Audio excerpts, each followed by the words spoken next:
yang kau anggap dia bernama Katayun itu, dan mungkin makhluk yang kau pandang sebelah mata di sana, tetapi sejatinya dia bukan Katayun yang Kisana kenal. Tapi jika dia bukan Katayun, terus dia itu siapa dan tujuannya apa? Saya jelaskan pelan-pelan Kisana. Baiklah. 1. Katayun. Katayun adalah kata yang diayun. Siapa namamu? Saya Katayun. Siapa? Katayun. Katayun. Ya, Kata-kata yang diayun. Katayun. Katayun. Katayun bukanlah nama Kisana. Katayun adalah sebutan, sebuah sanepa, sebuah paribahasan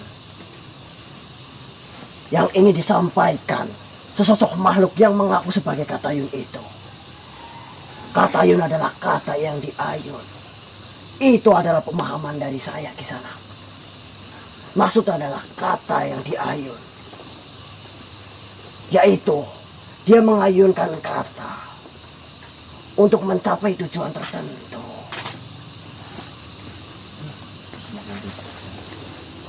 Katayun, kata yang diayun. Ingat, itu bukan nama Kisana. Jangan sampai Kisana salah.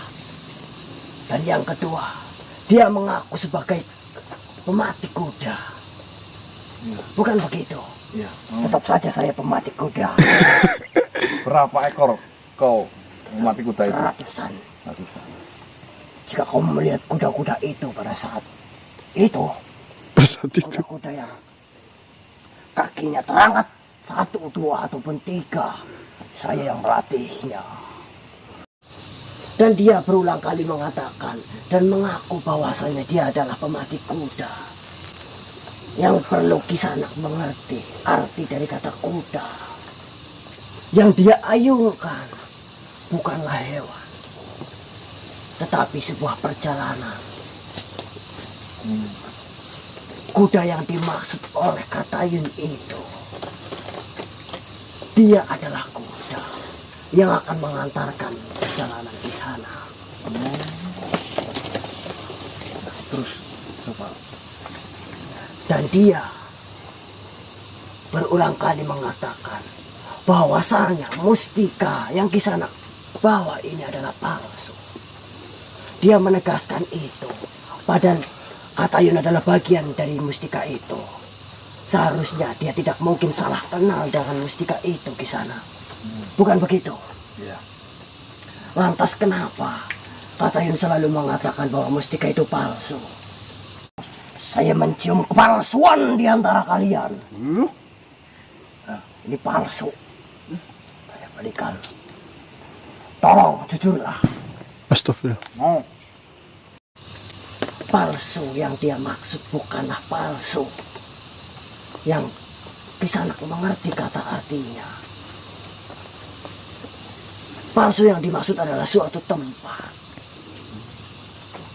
Palsu. Ada tempat yang namanya palsu. Ada. Palsu itu hanyalah sebuah singkatan, yaitu Paseban. Paseban. Paseban Kisana tahu. Ya. Paseban adalah tempat perkumpulan.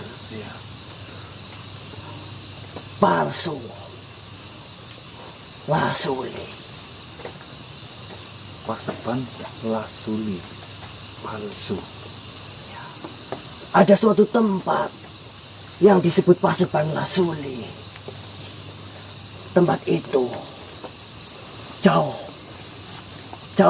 untuk kita ketahui Kisana. Bahkan dari bangsa saya sendiri pun saya sulit untuk menemukannya Kisana. Dan dia bukanlah makhluk rendahan Kisana. Dari tutur bahasanya yang saya cerna, dia bukanlah pemati kuda. Itu hanyalah istilah. Tempatnya, kedudukannya yang asli adalah sesosok penasehat.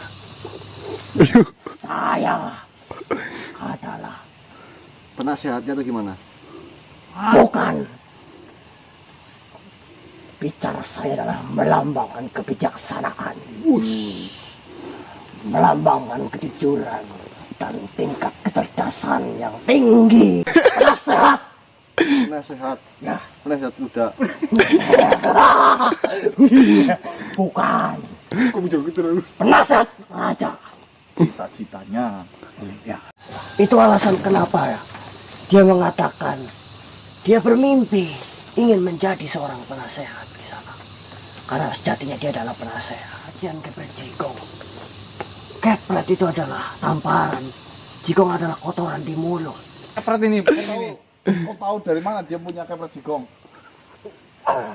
Itu udah pasti itu. Jangan keluarkan kepret jigong itu. Itu adalah ajian untuk membohongi. Tapi Kisanak tidak mengerti kata Sanepa itu. Yang dimaksud kau benar, kanuragan ular.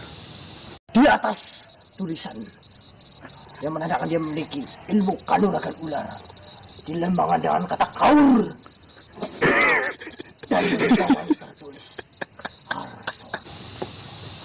Iya, kanuragan ular itu bukan hanya sekedar simbolan biasa, bukanlah plesetan.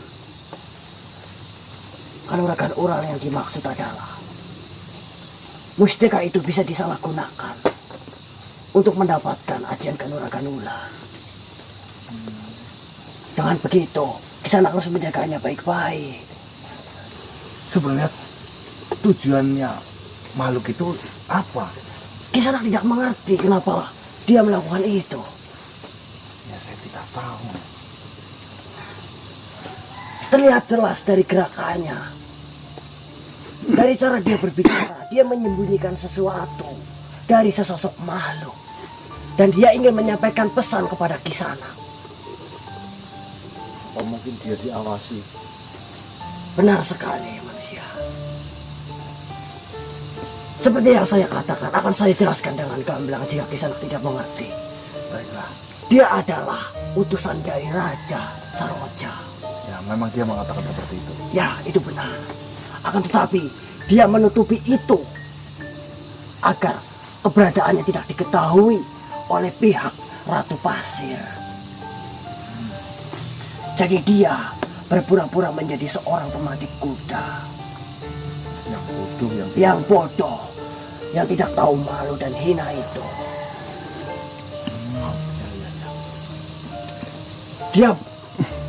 Dia berusaha untuk bertingkah semeyakinkan mungkin agar semua pengawas dari Ratu Pasir tidak menyangka kalau dia adalah seorang penasehat.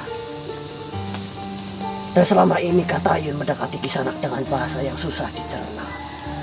Itu tujuannya. Ya. Sekarang saya sudah paham. Bagaimana aku bisa mendapatkan informasi itu, Bino? Merenunglah Kisanak. Merenung, bermeditasi. Maka sedikit petunjuk akan meluaskan jalanmu. Saya akui, yang kalian kenal sebagai Katayun itu hebat banget, bro. Menggunakan bahasa dengan lebih baik daripada saya. Kami menyanjung. Dan pesan saya untuk Kisanak, kapanpun, dimanapun, Katayun hadir untuk menemui Kisanak. Kisanak sambut dengan baik. Dan ingat, seolah-olah Kisanak tidak mengenal Katayun dengan baik. Seperti apa yang saya sampaikan saat ini. Baik. Berpura-puralah Kisanak tidak mengetahui kebenarannya. Dan dengarkan baik-baik kata demi kata yang dia ucapkan Kisanak.